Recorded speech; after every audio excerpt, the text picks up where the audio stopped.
Hoy tenemos un programa muy interesante con la doctora Joana de Souza. Ella es médico y es nutricionista, tiene muchos años de experiencia, yo la conozco desde hace más de una década y doy fe de su excelente trayectoria profesional.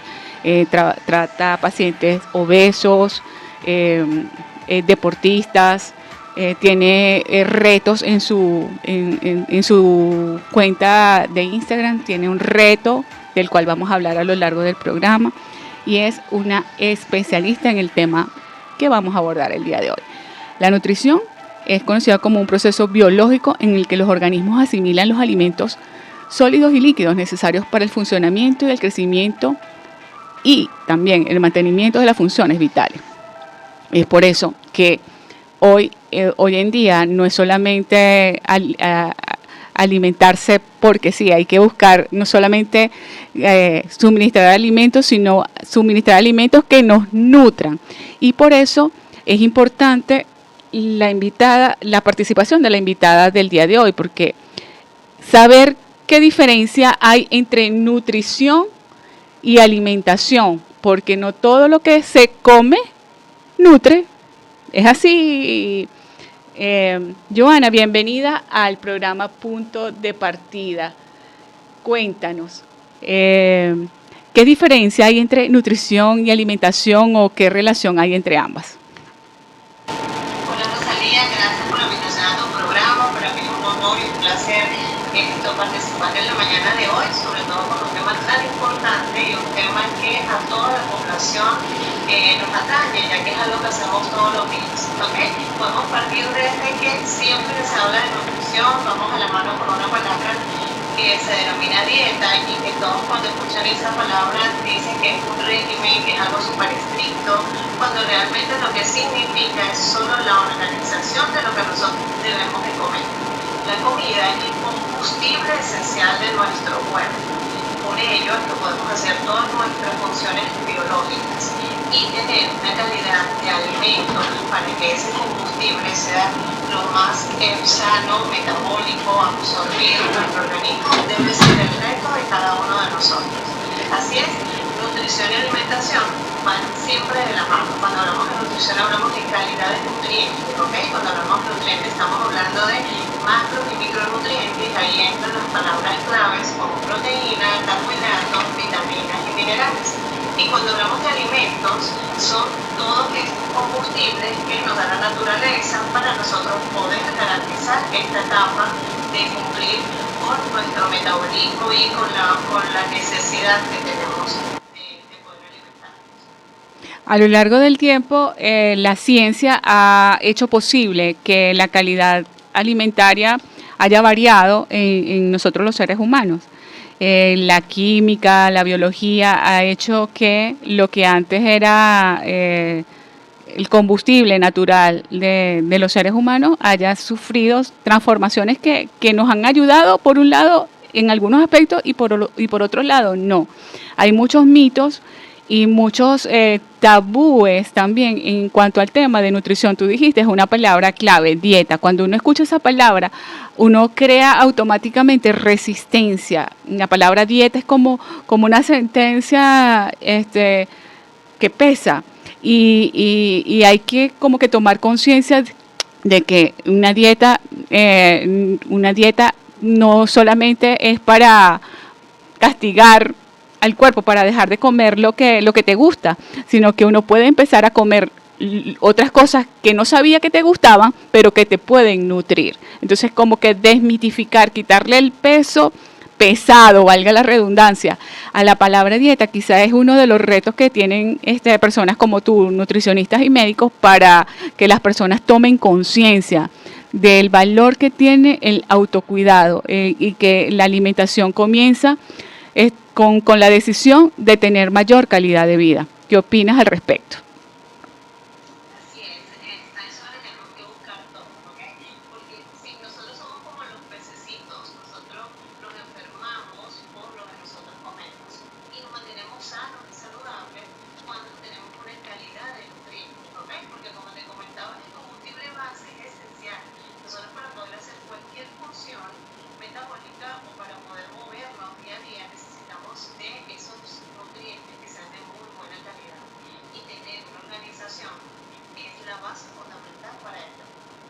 Sí, Ahorita existen estos métodos, gracias a Dios la ciencia también ha avanzado mucho, ¿ok? Tenemos suplementaciones que nos pueden ayudar, sobre todo con lo que es el campo de las vitaminas y de los minerales, porque son fundamentales, son parte de este requerimiento, pero siempre lo que es una alimentación saludable, cera, esa alimentación hecha en casa, bien proporcionada, con los alimentos lo más sano y apetecible posible, y es lo ideal para cualquier indicación, para cualquier enfermedad, porque recuerden que con ello podemos prevenir muchísimas enfermedades. Cuando hablamos de regímenes dietéticos, son dados específicamente una serie de recomendaciones nutricionales para evitar que ese paciente tenga complicaciones. Por ejemplo, un paciente diabético, un ajá. paciente donde se le deben restringir ciertos alimentos, sobre todo los alimentos con índice glicémico alto, ya que estos alimentos pueden seguir empeorando su condición metabólica. Entonces, para ese tipo de pacientes es que hacemos dietas estructuradas específicas, ¿ok? Igual para diferentes tipos de condiciones metabólicas o de patologías o enfermedades que podamos estar presentando. Muy bien. Desde la antigüedad, históricamente, ha habido personas, y gracias a Dios que han existido, que han observado el impacto de la alimentación en la salud. Uno de ellos fue Anaxágoras en el año 475, que declara que la comida es absorbida por el cuerpo humano y por lo tanto contiene componentes generativos, deduciendo por tanto que la existencia de esos nutrientes. En el año 1500, Leonardo da Vinci compara el metabolismo con una vela ardiente. Esa metáfora me encantó, como que señalando que es nuestro cuerpo quien quema la gasolina biológica, pues los combustibles que son suministrados a través de la alimentación. En el año 1614, Santorio describe que se pierde una parte del alimento durante la digestión. En el año 1747, James Lind, un médico de la Marina Británica, realiza el primer experimento científico en nutrición, descubriendo que el jugo de limón salvó del escorbuto, un desorden hemorrágico mortal y doloroso, a los marineros que estuvieron en el mar por años. El descubrimiento fue ignorado por 40 años, después de los cuales los marineros británicos comenzaron a ser conocidos como los limeros. La vitamina que se encuentra en el jugo de lima no sería identificada por los científicos hasta el año 1930. Fíjate que interesante, porque ya es el segundo aporte de los marineros británicos a la nutrición. Les voy a comentar el siguiente, que fue en Japón a finales de 1800, cuando Kanehiro Takaki observa que los marineros japoneses desarrollaban beriberi o neuritis endémica, una enfermedad causante de problemas cardíacos y parálisis, pero los marineros británicos no. Y este científico optó por agregar leche y carne a la dieta japonesa para prevenir la enfermedad. Entonces, ¿cómo una misma actividad que se realiza en distintas partes del mundo puede no ser igual a toda la población? Pues, porque está bien, ellos consumían pescado, pero los británicos adicionaban a su alimentación alimentos provenientes de la vaca, no solamente provenientes del mar, sino era una alimentación como más balanceada. Entonces no es solamente lo que comemos, sino cómo lo comemos, y también abrirse a la posibilidad de otras fuentes de proteínas, porque quizás el pescado tiene proteínas específicas, nutrientes específicos, pero como lo podemos ver acá, la carne y la leche fueron incorporadas a la dieta japonesa para prevenir la neuritis endémica, para prevenir el beriberi. Es decir, imagínense cuántas personas, cuántas generaciones habrían muerto en el camino por falta de estos nutrientes. Entonces, Así es, ¿no? El caso que estás comentando, esos marineros estaban faltos de lo que es vitamina D, están faltos de lo que es la lactosa, que por más que es una glucosa, ¿ok? Nos ayuda a lo que es la absorción del calcio. Y esa es una enfermedad que se da por deficiencia de calcio. Y las fuentes fundamentales del calcio vienen siendo de los huevos, de la leche, incluso de las carnes. Entonces, y sobre todo de las carnes rojas. Incluso el aporte para ellos también era una deficiencia a nivel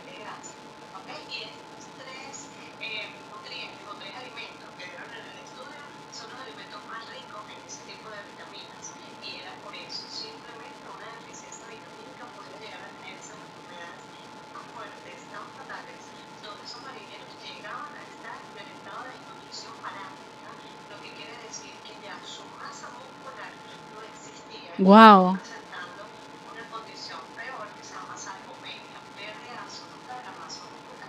Y es algo que nosotros debemos cuidar muchísimo, sobre todo las mujeres después de los 35 años que inician el proceso de perimenopausia, porque hay una alteración metabólica, una alteración hormonal, donde se pierde mucha masa muscular y se gana el porcentaje de masa grasa. ¿Okay? Entonces, este tipo de mujeres tienen que tener una muy buena alimentación, un buen control a nivel hormonal para que no vayan a tener complicaciones a futuro. Excelente. Y fíjate que así como los japoneses se enfermaron por deficiencia de nutrientes, por carencia de calcio y de las vitaminas que provenían de la carne y de la leche, hay también enfermedades que son por exceso o por defecto. Enfermedades como la anemia, la arteriosclerosis. ¿Nos puedes hablar de esas enfermedades? Así es, por lo menos mira, nosotros tenemos un término a nivel nutricional que se llama malnutrición. Ajá. ¿Ok? Y cuando hablamos de malnutrición, estamos hablando de la malnutrición por exceso o la malnutrición por déficit. Y Ajá. se va en dos características diferentes, o sea, hasta el punto de que ya la Organización Mundial de la Salud ha hecho un nuevo estudio donde la pirámide de alimentación ha cambiado. ¿Ok? Ajá. Nosotros manteníamos una pirámide de alimentación con una base llena de carbohidratos y ahorita ha sido invertida esa pirámide donde ahora la base de la pirámide está llena de proteínas de origen animal, ¿ok?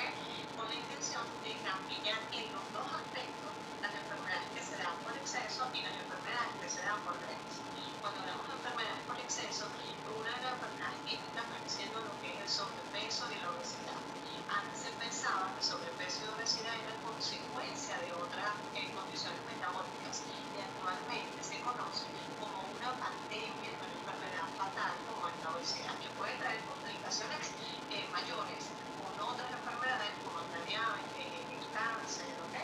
Y asimismo nos vamos a lo que son las enfermedades por déficit, como lo que hablábamos ahorita de la anemia. La anemia es una enfermedad y puede tener una anemia severa que puede llegar a tener complicaciones fatales con condiciones como la leucemia. Y es una enfermedad que se da por deficiencia de nutrientes, en ese caso, nutrientes que nos aporten o nos mejoren los hematocritos, que son las células que dan formación a los glóbulos rojos. Entonces son personas que tienen una hemoglobina muy baja y que deben consumir alimentos como en huevos, en carnes rojas, en hígado, en estos vegetales verdes, en frutos rojos, ¿ok? Entonces esa carencia también nos puede dar ese tipo de condiciones de enfermedades, ¿ok? Pero es que cada día sorprendemos mucho más y nos damos cuenta que la alimentación es el pilar fundamental para prevenir y poder mantener cualquier condición metabólica o patológica que pueda tener un paciente. Claro, cuando tú hablabas de que la obesidad fue vista como una consecuencia de otras enfermedades, podemos deducir que es evidente que la obesidad es el punto de partida para muchas enfermedades, que no es solamente abordar la obesidad desde el punto de vista estético, sino desde el punto de vista saludable. Procurar recuperar el peso para poder hacer útil el funcionamiento de todos los sistemas del cuerpo, pues para que la salud sea plena y no sea solamente vista desde la ausencia de sobrepeso, desde la ausencia de la enfermedad, porque una ausencia de enfermedad no es sinónimo de buena salud, porque habrán personas que físicamente se ven saludables, pero y están en su peso y están bien, pero quizá no tienen los hábitos alimenticios que le permitan mantener esa calidad de vida en el tiempo. Porque lo que tú decías, Todos mis pacientes. ajá, La tarea de nosotros como nutriólogos o como especialistas es revisar hormonalmente qué es lo que ha pasado en tu metabolismo para que tú puedas llegar a tener esa condición, bien sea de obesidad o bien sea de una enfermedad como la diabetes. Entonces, nuestro trabajo no es solamente orientar y darles a conocer cómo mejorar esa situación, sino realmente conocer cuál es el origen para que haya llegado durante tanto tiempo, ¿ok? O durante tantos años a llegar a tener esa condición en ese momento. claro, desde el origen empezar a caminar hacia la solución, ¿verdad? Y hacia el mantenimiento de la calidad de vida. No solamente conformarse con llegar a la meta de obtener el cambio deseado, sino mantenerlo, que también es el reto de generar hábitos saludables, una cultura alimenticia saludable. Tú acabas de señalar el cambio en la pirámide nutricional y eso apenas fue reciente, es un aporte reciente a la comunidad a la comunidad humana, pues a todos. El cambio en la pirámide, si bien es cierto, quizás en los países subdesarrollados, aunque parezca paradójico, la ingesta de proteínas a veces es mayor que el suministro de carbohidratos o de alimentos muy procesados. Hablabas en el segmento anterior de la pirámide nutricional que acaba de cambiar y hay tres elementos: la incorporación en la base de la importancia de las proteínas, de las grasas y de los carbohidratos. Ajá, dime. Ajá.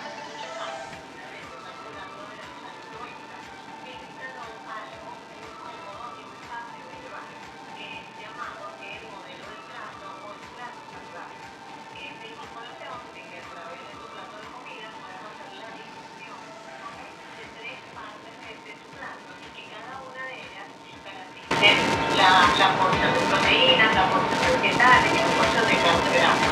Entonces esto da en el plato que el 50% de este plato actualmente tenga proteínas, una cuarta parte del plato tenga carbohidratos y que el carbohidrato de alto valor biológico y la otra parte del plato esté procesada por los vegetales. Entonces agregarle el aceite de oliva, agregarle una aceituna, agregarle aguacate, ¿ok? Para darle la porción de grasa que necesita el plato. Si nosotros lo hiciéramos de esta manera, vamos a evitarnos muchísimas enfermedades. Cuando hablamos de proteínas, estamos hablando de proteínas de alto valor biológico que son representados por los animales: pollo, carne, pescado, nuestros derivados, lácteos, yogur, queso, huevos, ¿ok? Cuando hablamos de carbohidratos, buscamos carbohidratos que sean complejos. Lo que quiere decir que quitamos estos alimentos refinados, que usamos lo que son los tubérculos, como la papa, yuca, plátano, batata, como la lechuga, como la caraota, lentejas, arvejas y esa porción, ¿ok? Recordando que por lo menos en el caso de las leguminosas, ellas tienen un aporte de proteína vegetal, pero no un aporte de proteína animal, lo que quiere decir que no tienen tanto valor nutricional en el caso de los proteínas, pero nos da un buen aporte de fibras, nos da un buen aporte de carbohidratos. Entonces es tomado actualmente esa proteína, esa leguminosa o esa proteína vegetal como un carbohidrato de mejor valor biológico posible. Excelente. Por lo que son los vegetales e incluso las frutas, ¿okay? Dándole prioridad siempre a los vegetales de hojas oscuras y que tengan mucho color para que eso nos dé los micronutrientes básicos que son las vitaminas y minerales. Incluso a este plato agregarle la porción de hidratación que necesitamos, porque una de las cosas que nosotros hemos observado muchísimo es que los pacientes no consumen el agua necesaria, el agua que el cuerpo requiere. Esto es incluso un simple dolor de cabeza, hoja seca, te está diciendo que tu cuerpo está deshidratado. Entonces ahí podemos solamente con consumir la cantidad de agua requerida, que debe estar en 1.5 a 2 litros diario, de agua limpia, pura, sin tomar el café, sin tomar los jugos, ¿ok? Con esto vamos a ir llevando un balance de lo que es nuestra calidad de alimentación. ¿Cuántas veces al día debemos comer? La recomendación mundial está en que sean 3 comidas básicas y que se reporte la calidad de proteínas en cada una de ellas. Muy bien. Quiero hacerte una pregunta adicional, pero antes háblanos del reto. Tú tienes un reto diario y a través de ese reto, por un lado, creas cultura, estás creando hábitos nuevos a las personas que te siguen en tus redes sociales, @doctora Yoka en su Instagram. Háblanos del reto para el día de hoy. ¿Cuál es el reto? Nosotros tenemos un reto que lo nombré recesión metabólico. La intención del reto es totalmente gratuito.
Excelente, excelente.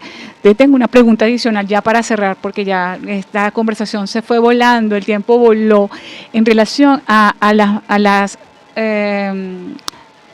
margarinas y a los alimentos ultraprocesados que han generado que palabras como intolerancia a la lactosa, intolerancia al gluten sean casi que estén metidas en casi todas las conversaciones en el día a día de muchas personas en muchas partes del mundo. ¿Qué opinas tú de esos alimentos? Entre comillas, alimentos. Sí, así es. Alimentos que son refinados y ultraprocesados, como el caso de las margarinas, como el caso de muchas harinas, nos pueden dar muchísimas intolerancias. Sabemos que sea el gluten, que es cuando hablamos de los pacientes que son celíacos, que tenemos alteraciones a nivel gástrica, a nivel de colon, a nivel de alergias de piel, y todos ellos nos vienen dando estos problemas de intolerancia o de un exceso de antígenos en estos componentes. Asimismo es con lo que son las margarinas, porque uno consume mantequilla y uno no come margarina, sobre todo las margarinas que son ultraprocesadas. Se ha descubierto todas las consecuencias que pueden tener a nivel arteriovenoso, a nivel de problemas cardiometabólicos, hablando de lo que es tensión, colesterol alto, triglicéridos altos, incluso obesidad. Hablamos también de muchos pacientes con intolerancia a la lactosa, pero esto ya está más relacionado con lo que es la microbiota intestinal, donde algunas bacterias del macroorganismo pues no las toleran. Entonces actualmente se han observado muchos pacientes con este tipo de intolerancia, bien sea por exceso de estos alimentos en alguna parte de su vida o simplemente por deficiencia de microbiota que no pueden absorber esos alimentos. O también es por las alteraciones de la industria, porque la industria cada vez utiliza estos nuevos antídotos para la elaboración de todos estos alimentos procesados. Sí, bueno, esto, mira, quedamos con ganas de más, Joana, vas a volver, porque muchos puntos que hablar, la nutrición es vital para la calidad de vida de todos nosotros. Y bueno, te doy las gracias por aceptar esta invitación, por sostener esta conversación muy interesante y bueno, eres bienvenida siempre.